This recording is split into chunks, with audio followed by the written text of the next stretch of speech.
Today's tutorial is how to do a magic ring.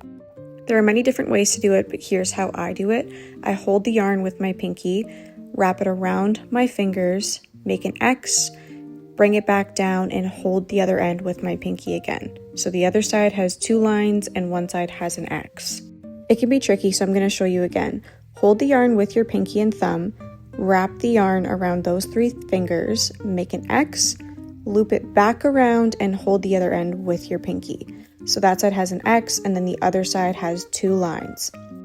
Now grab your crochet hook, and you're going to go under the first string, grab the second one, and twist and pull it under as you grab it. Now we're going to grab that second strand again, so the one closest to my ring. You're going to go under that strand, pull it through the loop that we just created, and this can be a little bit tricky. So try to keep the loop loose, and then if you see here, I hold my fingers really close and pull it through.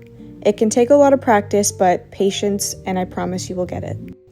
So now we have our working yarn, which is in my index finger, and then we have the strand hanging down below.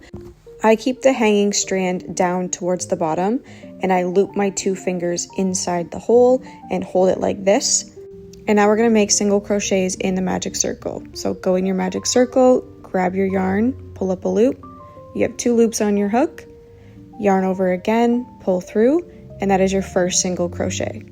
Again, in through the circle, grab a loop and pull it up. You have 2 loops on your hook, yarn over, pull through. That is your second single crochet. Now you will repeat this until you have as many single crochets as the pattern calls for. Then I will show you how to close the magic ring. So here I just finished my last single crochet, and now you're going to take not your working yarn but the short tail. You're going to hold the base and pull it tight, and you're going to close that ring. Now depending on what yarn you're using, this can be super tricky, especially if it's more of a fluffy chenille. They tend to snap and break. So try to do your stitches loosely, and then when you pull it, it makes it a little bit easier. But this is your magic ring, and you finally completed it. So now you're just going to work into the next stitch, which was technically our first single crochet, and you're just going to work in continuous rounds and follow the pattern. Creating a magic ring can be frustrating, and sometimes it doesn't always go on the first try. Even still, sometimes I snap my yarn and it can be frustrating, but take your time, practice makes perfect, and I know you will get the hang of this. If this helped you, please follow along because I'm doing a whole crochet stitch series.